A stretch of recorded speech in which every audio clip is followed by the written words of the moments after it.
नमस्कार दोस्तों, स्वागत है आपका मेरे चैनल कॉमिक्स लाइफ में। शुरू करते हैं मनोज कॉमिक्स की एक और मज़ेदार कॉमिक्स, नागिन का बलिदान पार्ट 2।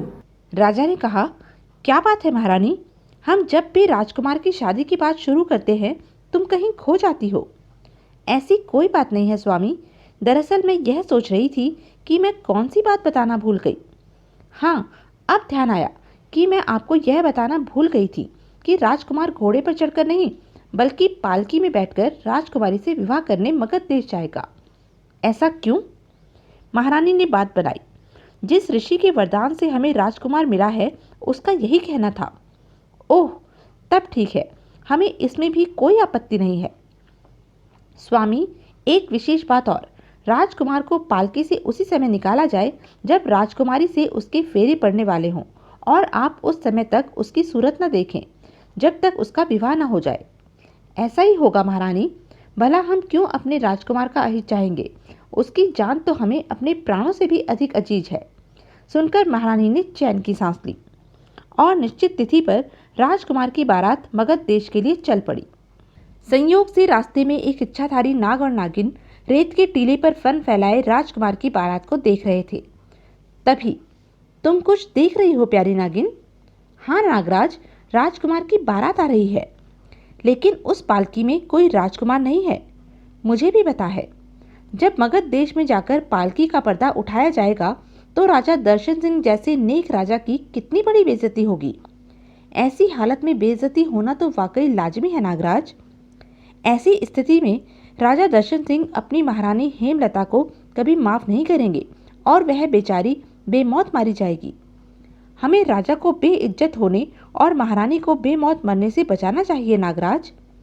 वह तो ठीक है, लेकिन हम कर ही क्या सकते हैं? बहुत कुछ कर सकते हैं नागराज।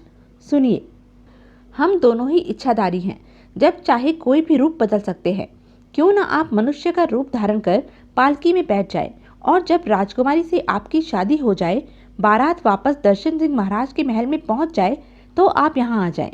इस तरह राजा और महारानी दोनों की ही बात रह जाएगी।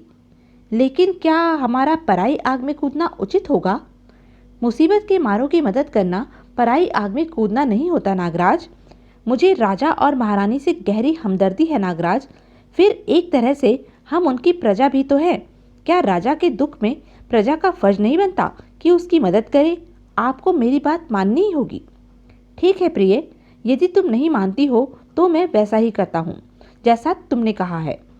कहकर नाग उस तरफ रेंगने लगा जिधर बारात जा रही थी। नाग देवता का लाख लाख धन्यवाद, अब महाराज बेइज्जत होने से बच जाएंगे। और जब एक जगह बारात सुस्ताने के लिए रुकी तो नागराज चुपचाप पालकी में दाखिल हो गया। कुछ देर सुस्ताने के पश्चात बारात फिर चल पड़ी और एक सप्ताह बाद मगध देश पहुंच गई। मगध देश नरेश ने स्वयं बारात की अगवानी की। जब फेरों का समय निकट आया तो मगध देश नरेश ने पालकी का पर्दा उठाया। राजकुमार की सुंदरता देख सबकी आंखें चकाचौंध हो गई। क्या सुंदरता पाई है राजकुमार जी ने! वाह, कितनी सुंदर है राजकुमार, अति सुंदर। जब राजा दर्शन सिंह ने लोगों से राजकुमार की सुंदरता के चर्चे सुने तो उनकी खुशी की भी सीमा नहीं रही। शीघ्र ही राजकुमार राजकुमारी की शादी संपन्न हो गई तो उन्होंने राजा दर्शन सिंह से आशीर्वाद प्राप्त किया। जीते रहो बच्चों। जब राजकुमार राजकुमारी अनुराधा से विवाह कर अपने देश में पहुंचा तो राजकुमार को देखकर महारानी चकित रह गई। हैं, राजकुमार? लेकिन यहाँ से पालकी में तो कोई नहीं गया था, फिर इतना सुंदर राजकुमार कहाँ से आ गया? इसका मतलब भगवान ने न केवल मेरी लाज रख ली बल्कि मेरी सुन भी ली। अगले ही पल महारानी ने राजकुमार को गले लगा लिया। मेरे बच्चे, मेरे चांद, माँ! फिर महारानी ने राजकुमार व राजकुमारी को उनके कमरे में पहुंचा दिया और स्वयं भी प्रसन्नचित हो अपने शयन कक्ष में पहुंच गई। कुछ देर बाद राजा महारानी के शयन कक्ष में पहुंचे। बोलो महारानी, हम तुम्हें क्या इनाम दें? किस लिए महाराज? तुमने राजकुमार के रूप में हमें एक अनमोल रत्न दिया है महारानी। आज हमारी प्रजा के बीच हमारे राजकुमार की सुंदरता के ही चर्चे हो रहे हैं। हमारा जी चाहता है कि हम तुम्हें बहुत बड़ा इनाम दें। इसमें इनाम देने लायक कोई बात नहीं है महाराज। हमें ईश्वर का शुक्रिया अदा करना चाहिए जो उन्होंने हमें ऐसा प्यारा राजकुमार दिया है। तुम ठीक कहती हो, हमें वास्तव में ईश्वर का शुक्रगुजार होना चाहिए। कुछ देर वहां ठहरने के पश्चात राजा वहां से चले गए। राजा के जाते ही बांदी महारानी की सेवा में उपस्थित हुई। प्रणाम महारानी जी। आओ रत्ना, आओ, आज मैं बहुत खुश हूँ। मुझे इस अनोखे चमत्कार पर आश्चर्य हो रहा है महारानी जी। यहाँ से तो खाली पालकी गई थी, फिर मगध देश में पालकी से ऐसा सुंदर राजकुमार कहाँ से निकल आया? यह बात तो मेरी भी समझ में नहीं आ रही है। लेकिन ईश्वर की लीला अपरंपार होती है रत्ना। जब वह किसी को देता है तो छप्पर फाड़ कर देता है। यह समझो कि हमें ऐसा सुंदर राजकुमार देकर उन्होंने हमारी लाज रख ली है। आप ठीक कह रही हैं महारानी जी, लेकिन क्या रत्ना? तुम्हें जो कहना है बेहिचक कहो, हम तुम्हारी बात का जरा भी बुरा नहीं मानेंगे। मुझे भय है कि कहीं राजकुमार जिस तरह अचानक आए हैं उसी प्रकार अचानक हमें छोड़कर चले न जाएं। नहीं नहीं, ऐसा नहीं हो सकता। मैं उसे किसी भी कीमत पर यहाँ से जाने नहीं दूंगी। लेकिन हम राजकुमार को यहाँ से जाने से रोक कैसे सकते हैं? उन पर हमारा कोई वास्तविक हक तो है नहीं। रत्ना ठीक कह रही है। राजकुमार जिस तरह आया है उसी तरह हमें छोड़कर जा भी सकता है। भला हम उसे यहाँ से जाने से कैसे रोक सकते हैं?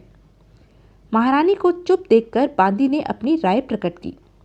मेरे विचार से हमें राजकुमार की हर सुख सुविधा का ख्याल रखना चाहिए, ताकि वह यहाँ से जाने का विचार ही अपने दिल में ना लाए। ठीक कहती हो तुम। अगले दिन महारानी राजा के पास पहुंची। मेरी आपसे एक प्रार्थना है महाराज। कहो। हमारे राजकुमार की हर सुख सुविधा का ख्याल रखा जाए। तुम इस बात की चिंता न करो महारानी। हमने राजकुमार की सेवा में दर्जनों नौकर जाकर दास दासियां रख छोड़े हैं। सुनकर महारानी आश्वस्त हो गई और वहां से चली गई। इधर दिन बीतने के साथ साथ राजकुमार बना नाग अपनी नागिन को भूलकर राजकुमारी अनुराधा के प्यार में खो गया। मौसम कितना अच्छा है प्रिय। हाँ स्वामी, क्यों न हम इस सरोवर में स्नान करें। उधर नागिन अपने प्रिय नाग का इंतजार कर रही थी। आज नागराज को यहाँ से गए पूरा 1 महीना हो गया है। कहीं ऐसा तो नहीं कि नागराज राजकुमारी की सुंदरता से मुग्ध होकर मुझे भूल गए हों। नहीं नहीं, ऐसा नहीं हो सकता। नागराज मुझसे बहुत प्यार करते हैं। वह मुझे कभी नहीं भूल सकते। मुझे पेड़ पर चढ़कर देखना चाहिए, शायद नागराज आ ही रहे हों। और नागिन पेड़ पर चढ़ने लगी।